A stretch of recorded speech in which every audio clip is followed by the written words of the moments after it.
The silver spaceship landed on the lawn behind the main building at Paris Island. Steam hissed from its sides as the door opened slowly. Marines with guns stood ready, not sure what would happen next. Staff Sergeant Kim Dae-ho watched with narrow eyes. Yesterday, his commander had given him strange orders. He would train an alien in Marine boot camp. At first, Dae-ho thought it was a joke. Now, as he watched the tall blue figure walk down the ship's ramp, he knew it was very real. "Keep your faces straight," he told the other drill instructors beside him. "Don't show surprise no matter what." The alien was huge. It stood 7 feet tall with bright blue skin that seemed to shine under the morning sun. It had 4 muscular arms and walked with the confidence of someone used to being respected. 2 men in black suits, government types, walked on either side of it. General Lee walked forward to meet the alien. They shook hands as cameras flashed.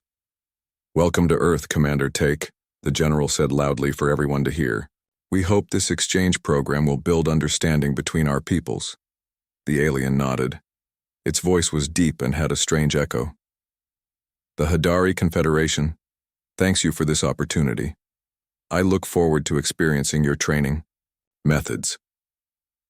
Dae-ho noticed how the alien looked at the Marines, with a small smile that seemed to say, "I'm better than you." He had seen that look before, from rich kids who joined thinking they were too good for training. Those smiles never lasted long. After the welcome ceremony, Dae-ho met with the general in his office.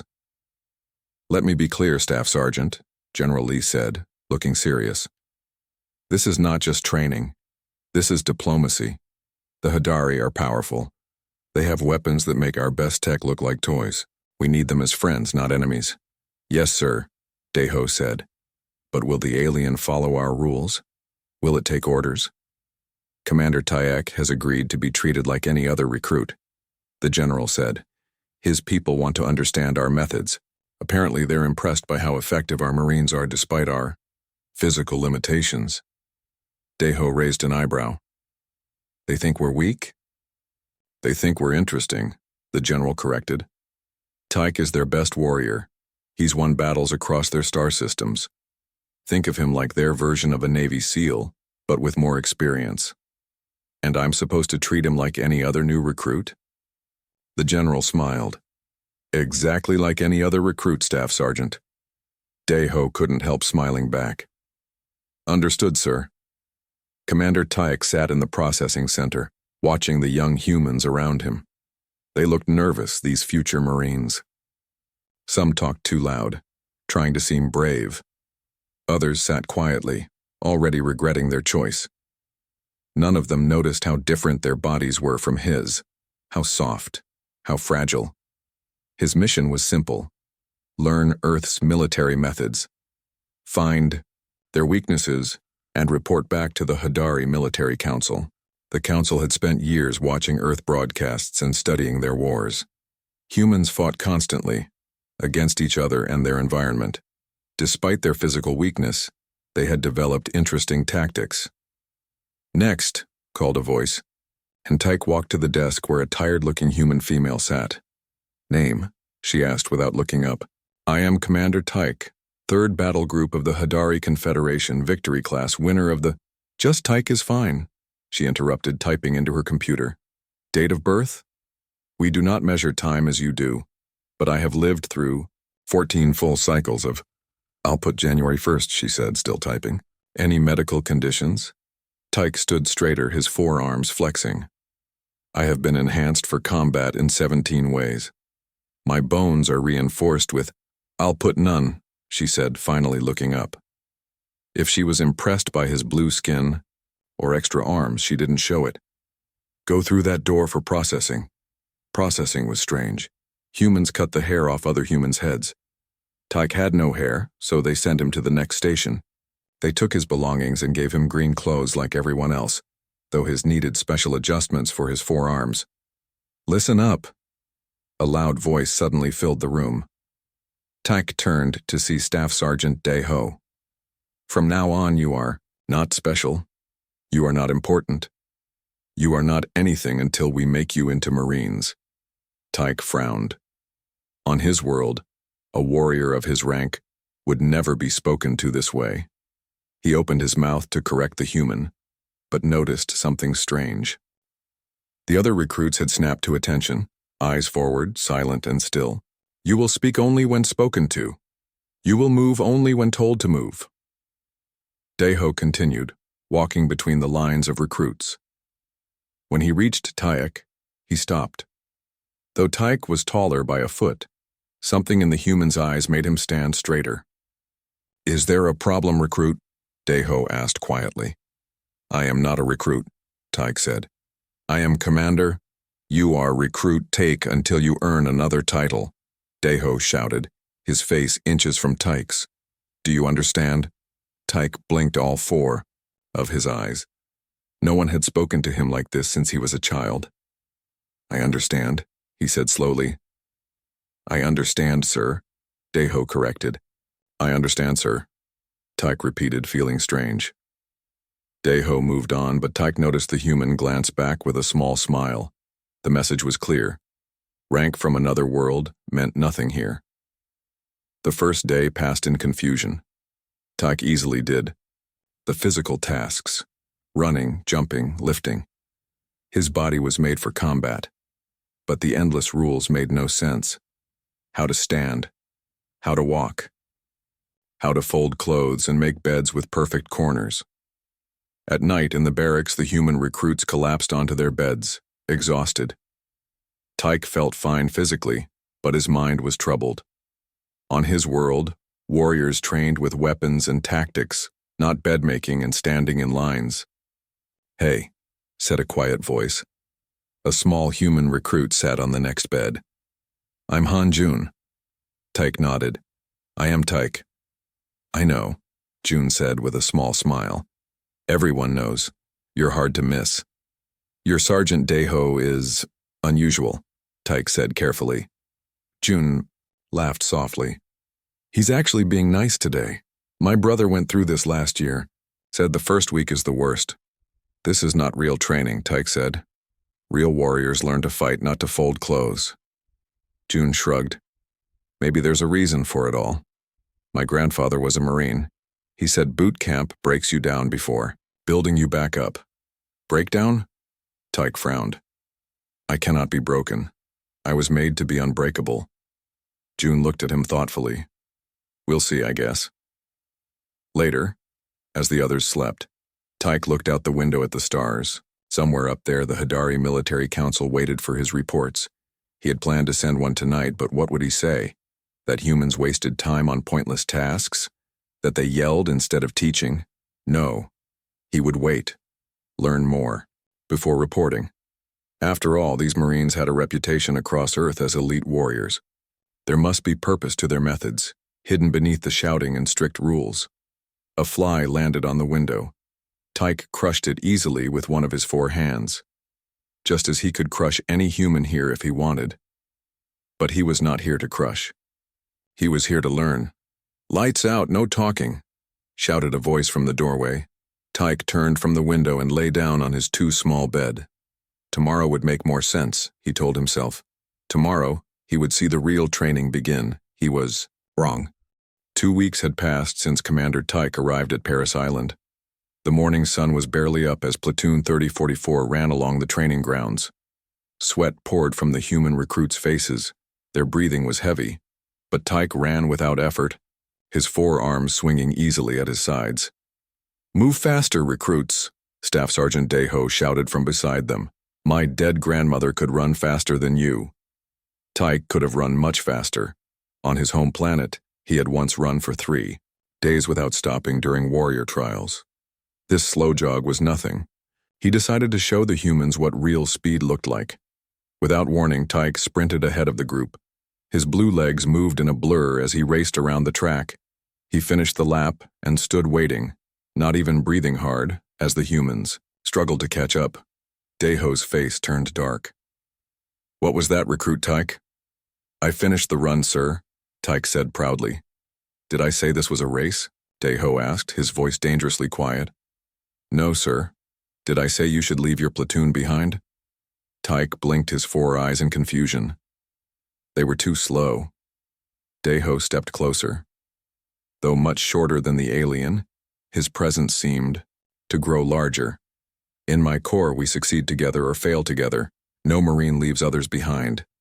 But because of your selfishness, everyone will run the track again, and you will run with them, at their pace. The human recruits groaned. Some gave Taik angry looks as they turned to start again. Hanjun just shook his head. This makes no sense, Taik said as he forced himself to run slowly beside Jun. Why should I hold back because others are weak? It's not about being fast, Jun said between breaths. It's about being a team. Taik did not understand. Later that day, they practiced taking apart and putting together their weapons. The M16 rifles felt small and simple in Taik's forehands. He quickly took his apart, then put it back together. Finished, sir, he announced. Staff Sergeant Daeho walked over and looked at the rifle. Clean it. I've already taken it apart and put it back together, Taik said. I didn't ask if you could play with it, Daeho said. I said clean it, every part, until it shines. I am a commander, Taik said, frustration growing inside him. Warriors of my rank do not clean weapons. We have lower ranks for such tasks. Then the room went silent. Everyone stared. Daeho's face showed no emotion as he held out his hand. Give me the rifle, he said. Taik handed it over. Daeho took a black cloth from his pocket and tied it over his own eyes. Then, with quick and smooth movements, he took the rifle apart. Each piece was laid out in perfect order. He cleaned every part with care, then put it all back together. When he removed the cloth from his eyes, the rifle was assembled perfectly. A warrior who doesn't respect his weapon will die by his weapon, Daeho said, placing the rifle back in Taik's hands. Clean it properly. All of you, watch and learn. As Taik began cleaning his rifle again, he noticed the human recruits were not looking at him with anger now. They were looking with something like pity. It was a feeling he had never experienced before. The afternoon brought hand-to-hand combat training. Finally, something that made sense to Taik. On his world, he had been champion fighter in 3 weight classes. With his 4 arms and superior strength, he expected to dominate. Master Sergeant Park Jin, a small but tough-looking man, led the training. Combat is not about size or strength, he told the recruits. It's about balance, leverage, and using your opponent's energy against them. Taik almost laughed. Such talk was for the weak. True combat was about crushing your enemy with superior force. Recruit Taik, Master Sergeant Park said. Please step forward, attack me. Taik moved to the center of the training mat. The small human stood calmly, hands at his sides. This would be too easy. Taik would be gentle to avoid hurting him. Taik swung 2 of his right arms in a powerful but controlled attack. What happened next shocked him. Somehow the human wasn't there anymore. Taik felt his own momentum carried forward. Then he was flying through the air. His back hit the mat hard. All 4 of his arms were suddenly locked in a painful hold. You see, Master Sergeant Park said to the class as he held Taik down easily. Size doesn't matter if you understand the principles. He released Taik, who got up slowly, confusion on his blue face. Again, Master Sergeant Park said. 3 more times Taik attacked. 3 more times he found himself thrown to the mat. Each time the human used different moves, but the result was the same. Taik's strength meant nothing against the human's technique. Your problem, Master Sergeant Park told him, is that you rely only on power. Power alone is never enough. For the first time in his life, Taik felt doubt. That night came the hardest test yet. A storm had moved in, bringing heavy rain. The recruits were ordered on a night march through difficult terrain. Cold rain poured down as they hiked through mud carrying heavy packs. Taik hated the rain. The Hadari homeworld had little surface, water. Rain was rare and usually celebrated. But this earth rain was cold and endless. It soaked through his uniform and made his blue skin itch. 2 hours into the march, a human recruit named Moontae slipped on wet rocks and fell hard. He cried out in pain, holding his ankle. He's hurt, someone said. Staff Sergeant Daeho came back to check. Can you walk, recruit? Moontae tried to stand but fell back with a grimace. I think it's sprained, sir. Taik stepped forward. We should leave him and continue the mission. He can be collected later. The human recruits stared at him in shock. That's how it works in Hadari forces, Tyke explained. The mission comes first. Injured warriors wait for retrieval teams. Well, this isn't the Hadari forces, Deho said sharply. In my corps, we never leave a Marine behind. Never. Without another word, 2 recruits moved to Moon Tai's sides.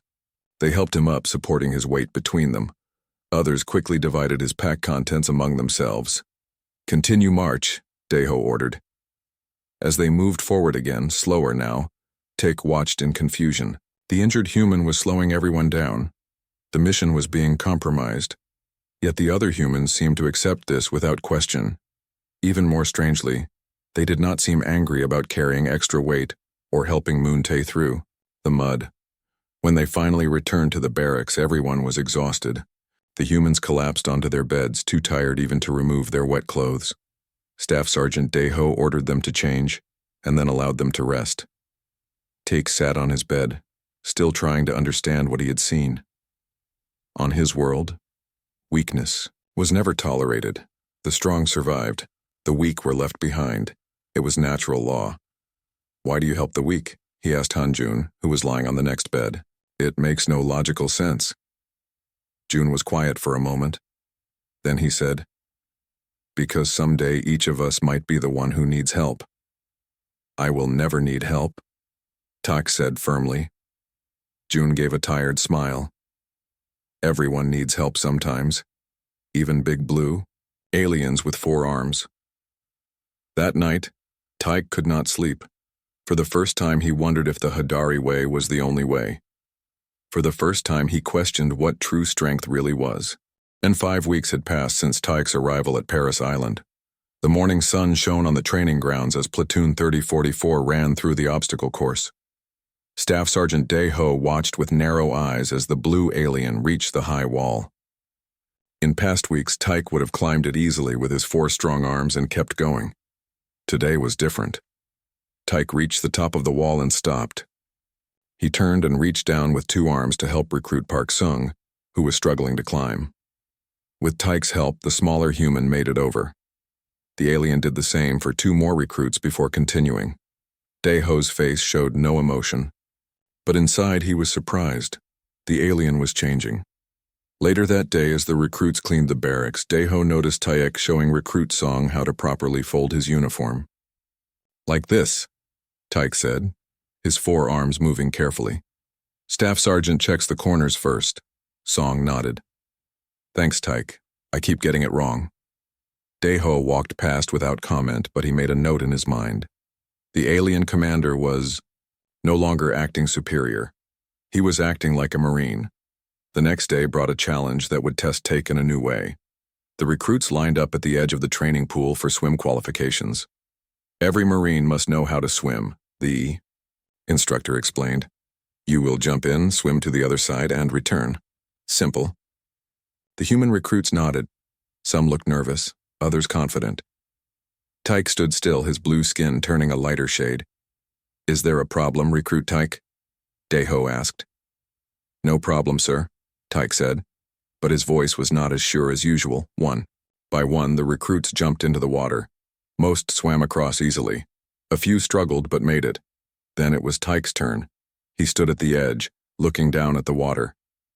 His 4 hands opened and closed nervously. Today, Recruit, Deho called. Tyke jumped. The moment he hit the water, everyone could see something was wrong. The alien's arms and legs moved wildly. He was not swimming. He was sinking. Han Jun, who had just finished his own swim, didn't hesitate. He jumped back in and swam to Tyke. 2 other recruits followed. Together, they pulled the alien to the edge of the pool. Tyke climbed out, water dripping from his blue skin. For the first time, the humans saw him look embarrassed. The Hadari homeworld has very little water, he explained quietly to Deho. My people never learned to swim. Deho nodded. Every Marine must know how to swim, he repeated.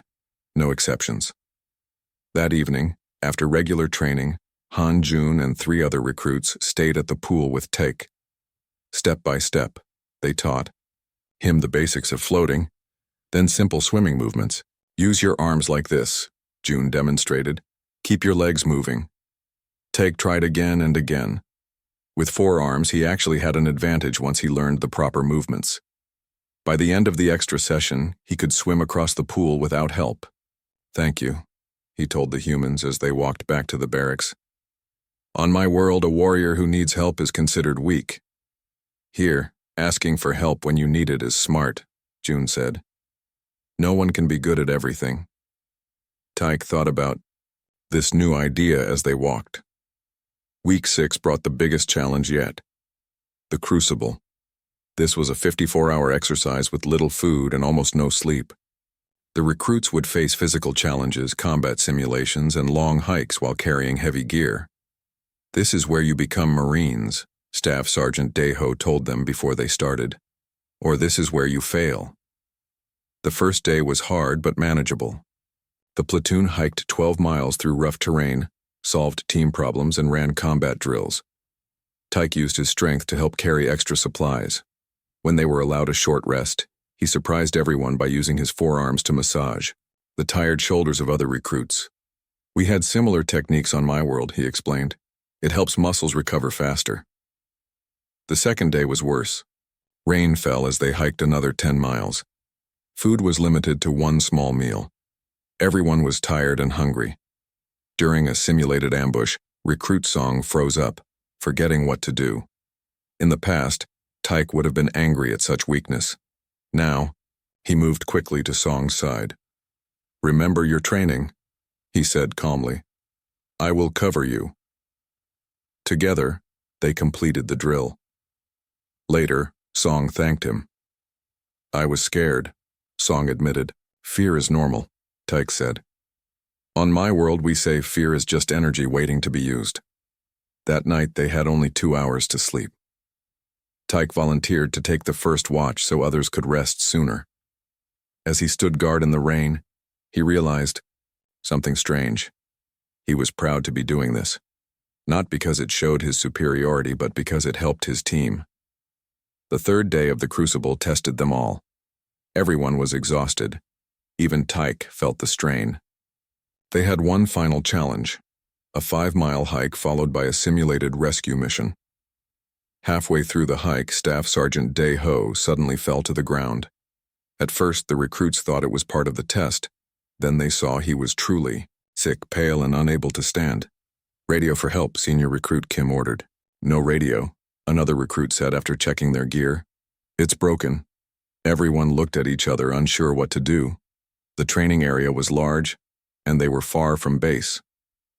"I can help," Taik said. "My eyes can see in low light. I know the way back." Kim looked doubtful. "We can't leave the staff, Sergeant." "We won't," Taik said. "We will make a stretcher and carry him." Working together, they used branches and jackets to create a makeshift stretcher. 4 recruits lifted Deho onto it. Taik took the lead, using his alien vision to find the clearest path through the darkening forest. As they walked, Taik organized the group. 4 carry the stretcher, 4 watch our sides, 2 watch behind. Rotate positions every 15 minutes. The humans followed his orders without question. The blue alien who once thought only of himself was now thinking of everyone's safety and strength.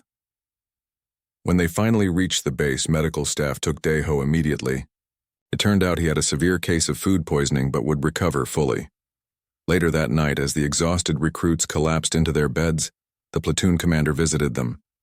"Staff Sergeant Deho is going to be fine," he told them. "You all showed excellent judgment today. The Crucible is officially complete. Rest well."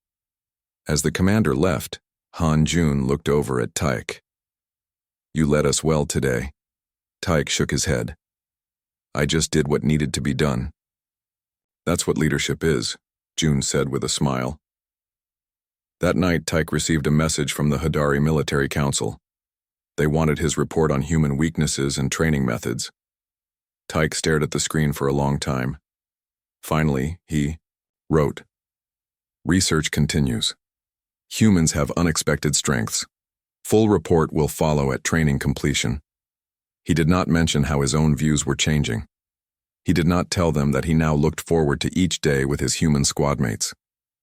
He did not explain how he was beginning to understand that true strength might be different from what the Hadari had always believed.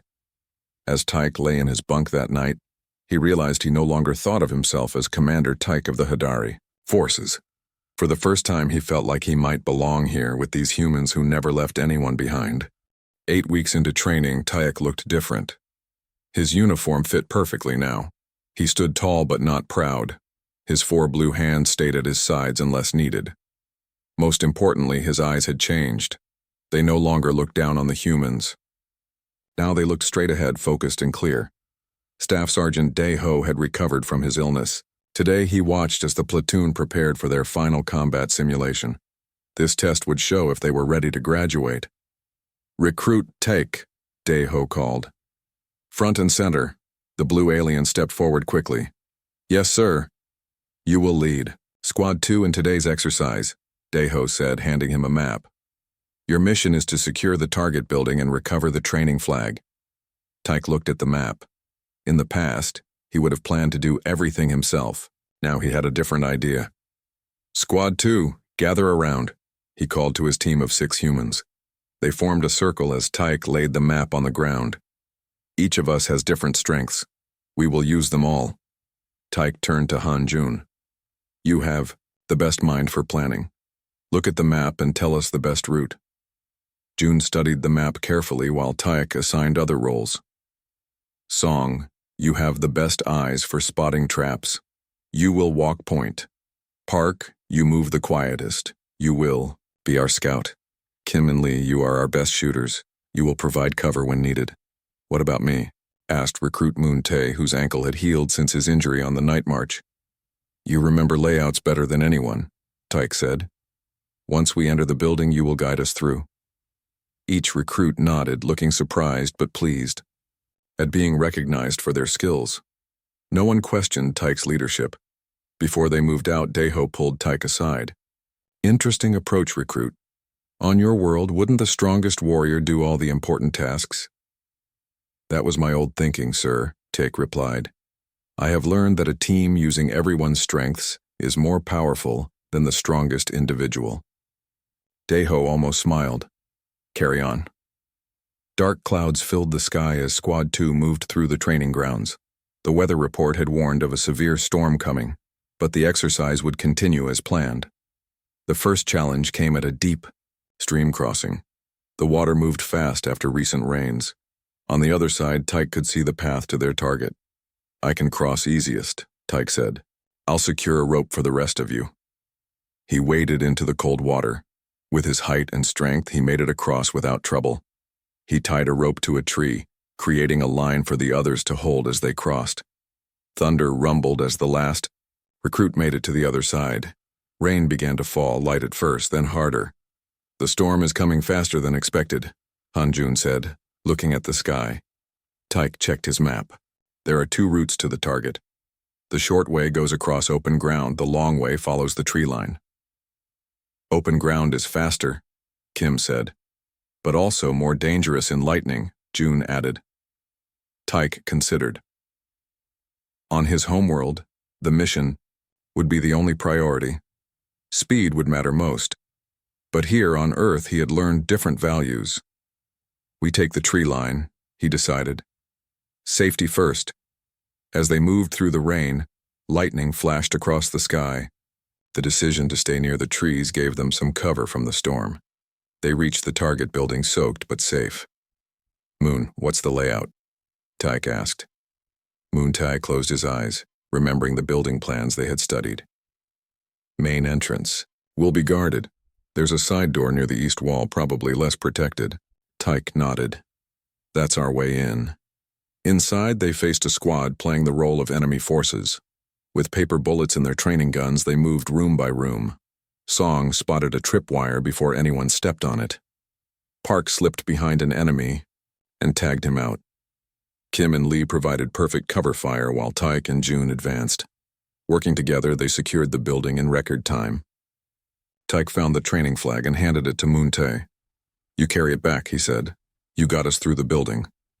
As they stepped outside, their radios crackled. "All squads, Exercise terminated. Return to base immediately. Storm warning. Upgraded to emergency status.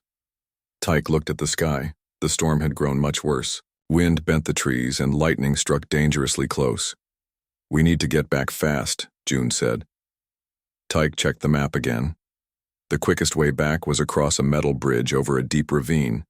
It would save 20 minutes. But with lightning, all around, standing on metal would be very dangerous. He made his decision. We take the long route back. But the flag, Kim started, is not worth any of your lives, Tyke finished. We can fail the exercise and still be alive. They took the longer path, moving as quickly as safely possible. When they finally reached the base, other squads were already there. Staff Sergeant Deho waited under a shelter. Squad 2 reporting back, sir, Tyke said, standing at attention in the pouring rain. We have the flag, but we chose the safer route back. We accept any penalties for being late. Deho looked at the alien and his squad. They were soaked and muddy but standing tall together. There is no penalty for good judgment, recruit, Deho said. Your primary mission is always to bring your people home. That evening, after cleaning their gear, Tyke walked to Deho's office. The door was open. Enter, Deho said when Tyke knocked. Tyke stood at attention. Permission to speak freely? Sir? Granted. I failed today's mission, Tyke said. We were ordered to retrieve the flag quickly. I chose a slower route both ways. Deho leaned back in his chair. Did you? Tell me, what exactly was your mission? To secure the target and retrieve the flag, sir. And did you do that? Yes, sir, but then you completed your mission, Deho said. How you did it was your decision as squad leader. Tyke's 4 eyes blinked in confusion. On my world, speed is always valued over safety. The mission comes before all else. And what do you think now? Deho asked. Tyke was quiet for a moment. I think that sometimes the mission changes. Sometimes keeping your team safe becomes the real mission. Deho nodded. That's the difference between a soldier and a Marine. We complete our missions, but we also take care of our people. I understand now, Tyke said softly. As he walked back to the barracks, Tyke's communication device buzzed. Another message from the Hadari Military Council. Commander Tyke, your reports have been vague and delayed. We expect detailed analysis of human military weaknesses immediately. The High Command grows impatient. Tyke stared at the message for a long time. Then he wrote his response. Human military training is unlike our own. Their strength is not in weapons or physical power. Their strength is in how they work together and take care of each other. I continue to learn their methods. He sent the message knowing it would not satisfy his superiors. For the first time in his life, he did not care what the Hadari Military Council thought. He had found something on Earth that was changing him in ways he never expected. That night, as the storm finally passed, Tyke lay in his bunk thinking about how much he had changed. He had come to Earth believing humans were weak. Now he understood they had a different kind of strength, one his people had never valued. Han Jun sat down on the bunk next to him. Ready for graduation next week? Yes, Tyke said. Then he added, something he never thought he would say. I'm proud to graduate with all of you. Jun smiled. You know what? You're going to make a good Marine, Tyke. For the first time since arriving on Earth, Tyke felt truly at peace. He had come to study humans as enemies. Now he would graduate alongside them as brothers. Graduation day dawned bright and clear at Paris Island. Flags snapped in the breeze as families arrived to watch their sons and daughters become Marines. Among the visitors were important people in dark suits and military uniforms. Today was special not just for the recruits but for relations between Earth and the Hadari Confederation. In the barracks, Tyke stood perfectly still as Han Jun checked his uniform one last time. The blue alien looked like a different person from the proud warrior who had arrived 10 weeks ago. His uniform fit perfectly across his forearms. His boots shone with a perfect polish. Most striking was how he held himself, no longer looking down at humans, but standing with them as equals. You look like a Marine, Jun said with approval. Thanks to you, Tyke replied. I would not have made it without your help. The door opened, and Staff Sergeant Deho walked in. Everyone snapped to attention. At ease, Deho said. Recruit? Tyke, you have a visitor before the ceremony. Tyke followed Deho to a small office where a tall Hadari in gleaming armor waited. Tyke recognized him immediately. General Mok, third highest commander in the Hadari military. Tyke stood at attention and gave the traditional Hadari salute with all four arms. Commander Tyke, the general said in their native language. You look different. Thank you, sir, Tyke replied in English. The general's eyes narrowed. I did not mean it as praise. Why do you speak their language even with me? Respect, sir, Tyke said, still in English. I have lived and trained in this language. General Mok switched to English as well. Your reports have been disappointing. The council expected detailed analysis of human weaknesses. Instead, you send vague messages about their teamwork. He said the last word like it tasted bad. I reported what I learned, sir. And what exactly did you learn? The general demanded. That these soft creatures who can barely lift their own weapons are somehow strong? Tyke met the general's eyes. Yes, sir. That is exactly what I learned. The general laughed sharply. You were our finest warrior. Now you sound like them. He handed Tyke a small device. Your transport leaves immediately after this ceremony. The council expects your full report when you return home. I understand, sir. As the general turned to leave, he added, And Commander, the council is considering your replacement. Your thinking has become contaminated. After the general left, Tyke stood motionless, thinking about what had just happened. For his entire life, he had worked to please the Hadari Military Council. His rank, his honors, his entire identity had been built on being their perfect warrior. Now he might lose it all. And strangely, he found he did not care.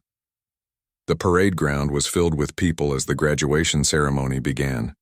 Platoon 3044 marched in perfect formation, moving as one unit despite the blue alien in their ranks. In the reviewing stand, General Mok sat with Earth military leaders, watching with cold eyes. The base commander spoke about duty, honor, and the proud history of the Marine Corps. Then he mentioned the special nature of this class. Today marks a historic first, he said. For 10 weeks, a representative of the Hadari Confederation has trained alongside our recruits, experiencing the same challenges, the same hardships, the same transformation. This exchange program represents our hope for mutual understanding between our peoples. Tyke stood at attention listening. The words mutual understanding echoed in his mind. He had indeed come to understand humans, their strange ways, their unexpected strengths, their loyalty to each other. But did they understand his people? Did they know what the Hadari really thought of them? The ceremony continued with the presentation of awards. To Tyke's surprise, Han Jun received the honor for top marksman. Song was recognized for leadership. Each person in the platoon had found their strength and been recognized for it. Then came the moment every recruit had worked for. One by one, they stepped forward to receive the Eagle, Globe, and Anchor, the symbol of the Marine Corps. When Tyke's name was called, he marched forward and stood before Staff Sergeant Deho. Recruit Tyke, Deho said formally. You have met every standard and upheld every value of the United States Marine Corps. He held out the metal emblem. You have earned this. Tyke took the emblem in his upper right hand. For a moment, one moved. Then Deho did something he had never done before. He smiled and offered his hand. Tyke shook it firmly. Thank you, Staff Sergeant. That's Sergeant Deho to you now, Marine. Deho corrected, still smiling. When the ceremony ended, the new Marines met with visitors. Tyke stood apart, watching. Families hugged their sons and daughters with pride. General Mok approached him. The ship is ready, the general said coldly. It is time to return home. Tyke looked at the Eagle, Globe, and Anchor in his hand, then at his platoon celebrating nearby. Han Jun caught his eye and waved him over. The other new Marines were waiting for him. You have your orders, Commander. General Mock reminded him Teak, straightened to his full height. All four of his arms moved into the perfect Marine posture of attention. "With respect, General," he said clearly, "I request to continue my training with the Force Recon Unit." The General's face darkened. "That is not your mission." "I am changing my mission," Tyke said. "The Council will strip your rank. You will return as nothing," Tyke nodded. "Then I return as nothing." "Why?" the General demanded. "Why throw away everything for these humans?" Tyke looked at his platoon, at the humans who had become his brothers and sisters. "Because they showed me what real strength is." "And what is that?" the General sneered. "The strength to lift others when they fall," Tyke said. "The strength to put the team before yourself. The strength to change when you discover you were wrong." "General," Mock's face showed disgust.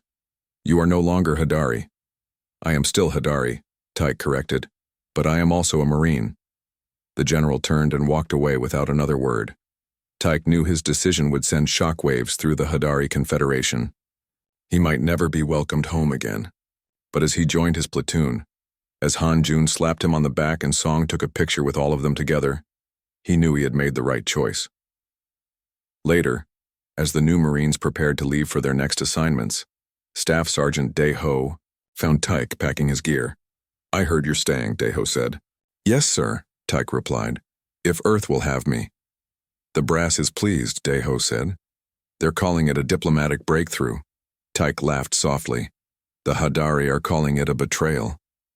"Was it worth it?" Dae Ho asked. Tyke thought about everything he had learned. How he had arrived believing humans were weak and primitive. How he had planned to study their weaknesses. How instead he had discovered their greatest strength. "Yes," he said simply. "It was worth it." As he left the barracks for the last time, Tyke looked up at the sky. Somewhere up there was his home world, where warriors prized individual strength above all else. Someday, perhaps, he could show them a different way. For now, he had a new home and a new mission. Han Jun waited for him outside. "Ready, Marine?" "Ready," Tyke replied. Together they walked toward their future, no longer alien and human, but brothers in the core. In the days that followed, news of Tyke's decision spread throughout Earth and beyond. Other alien species watched with interest.